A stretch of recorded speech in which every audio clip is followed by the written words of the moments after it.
Assalamualaikum warahmatullahi wabarakatuh.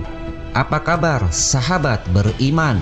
Kembali lagi bersama Habsy Al-Fakir Channel untuk berbagi seputar info Islami. Semoga bisa menemani aktivitas Anda. Jangan lupa tekan tombol subscribe dan aktifkan notifikasi tombol lonceng agar tidak ketinggalan info terbaru dari Habsy Al-Fakir Channel.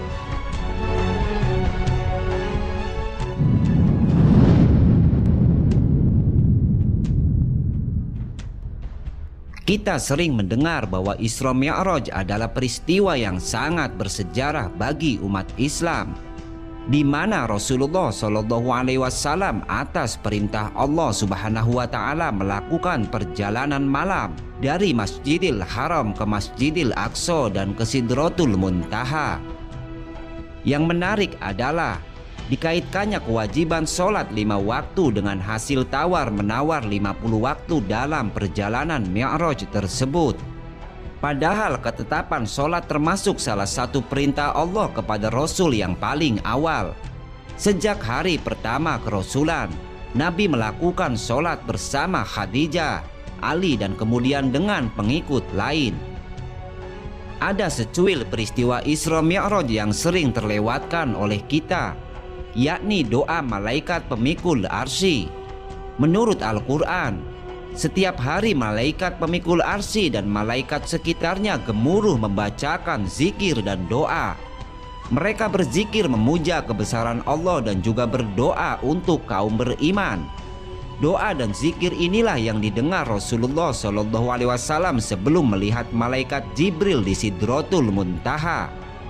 Sesuai dengan firman Allah Subhanahu wa Ta'ala, malaikat-malaikat yang memikul arsy dan malaikat yang berada di sekelilingnya bertasbih dengan memuji Tuhannya, dan mereka beriman kepadanya serta memohonkan ampunan untuk orang-orang yang beriman seraya berkata, "Ya Tuhan kami, rahmat dan ilmu yang ada padamu meliputi segala sesuatu. Maka berilah ampunan kepada orang-orang yang bertaubat dan mengikuti jalan agamamu, dan peliharalah mereka dari azab neraka yang menyala-nyala. Ya Tuhan kami, masukkanlah mereka ke dalam surga Aden yang telah Engkau janjikan kepada mereka, dan orang yang soleh di antara nenek moyang mereka, istri-istri dan keturunan mereka. Sungguh Engkaulah yang maha perkasa, maha bijaksana. Dan peliharalah mereka dari bencana kejahatan, dan orang-orang yang Engkau pelihara dari bencana kejahatan pada hari itu, maka sungguh Engkau telah menganugerahkan rahmat kepadanya, dan demikian itulah kemenangan yang agung." Quran Surat Ghafir ayat 7-9. Doa malaikat ini menunjukkan dua hal.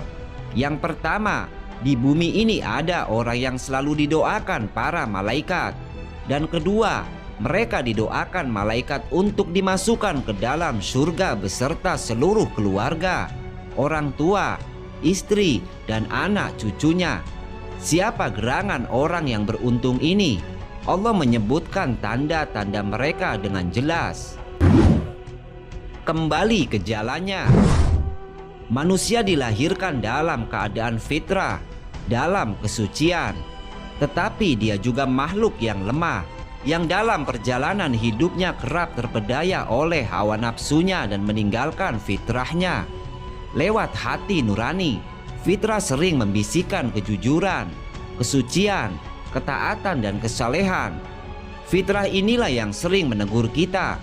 Apakah kita akan memilih dunia dengan segala pesonanya, walaupun kita harus melanggar hukum, menodai janji dan mengkhianati amanah, atau memilih keteguhan, pendirian dan disiplin, walaupun kita harus hidup sederhana dan prihatin? Fitrah inilah yang menyebabkan hati kita mudah tersentuh penderitaan orang lain, mudah bergetar karena firman Tuhan atau khusyuk ketika melakukan sholat. Namun karena kelemahan kita, fitrah ini sering kita lupakan dan bisikannya sering kita abaikan. Kita melantur tanpa arah dan tujuan. Berbahagialah orang yang di tengah perjalanan menyadari kekeliruan dan kembali lagi kepada fitrahnya. Ia tutup lembaran masa lalunya yang hitam dan merintis kehidupan baru di atas ajaran Tuhan.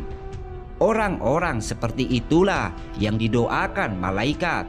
Mereka bukan orang yang tak pernah bersalah, tetapi orang yang selalu menyadari kesalahan dan memperbaikinya. Mereka pernah berbuat maksiat dan menyesali kemaksiatannya serta menebusnya dengan ibadah. Mereka pernah tersesat, tetapi kemudian melihat cahaya hidayah dan mengubahnya jalan hidupnya sesuai dengan syariat. Al-Quran menceritakan orang-orang yang di hari akhirat diampunkan Allah beserta istri-istri mereka dan keturunan mereka. Allah berfirman kepada mereka yang akan masuk surga, "Masuklah ke surga beserta pasangan kamu untuk digembirakan." Quran Surat Al-Zukhruf ayat 70. Dalam ayat lain, surga adnin mereka masuk ke dalamnya bersama mereka yang soleh di antara orang tua mereka, istri-istri mereka dan keturunan mereka. Quran Surat Ar-Ra'd ayat 23. Mungkin ada orang yang bertanya, bukankah pada hari akhirat orang terpisah dari saudaranya, ibu dan ayahnya, istri dan anak-anaknya? Bukankah setiap orang akan diberi balasan sesuai dengan apa yang dikerjakan? Mana mungkin Allah menghimpunkan orang dengan seluruh keluarganya di surga, padahal tingkat amalannya berlainan. Benar adanya, pada hari akhirat istri berpisah dengan suaminya, anak dari orang tuanya, pemimpin dengan anak buahnya, kawan dari sahabatnya.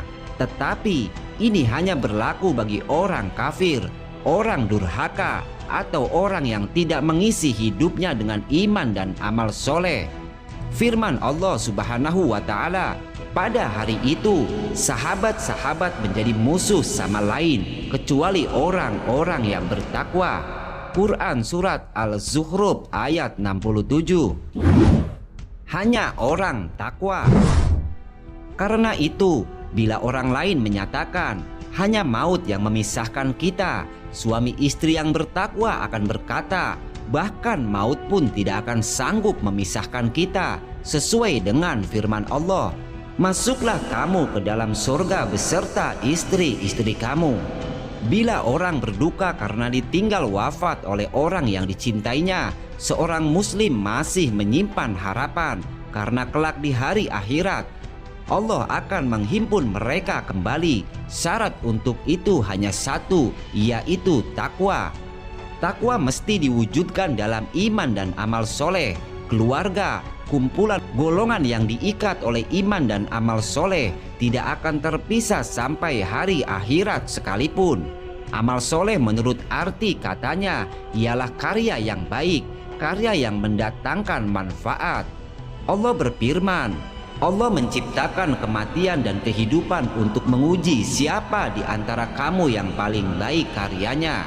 Ada amal soleh yang memberi manfaat secara individual seperti sholat malam, berzikir dan hal-hal lain yang berkaitan dengan ibadah.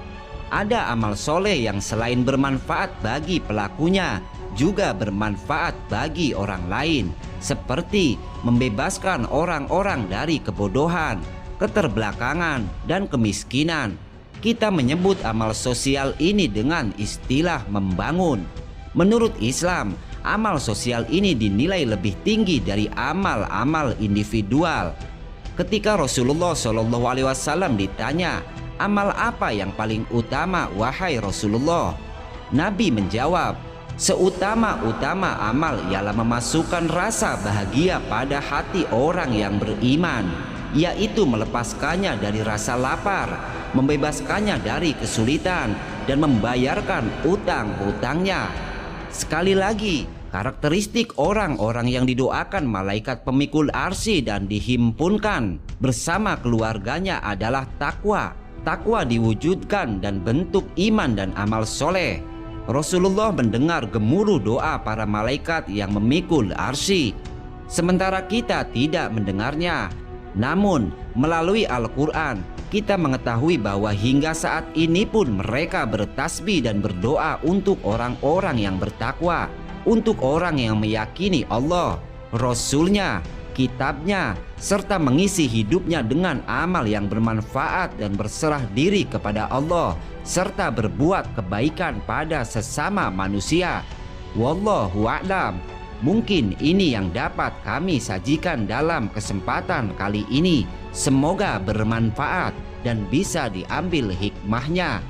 Wassalamualaikum warahmatullahi wabarakatuh.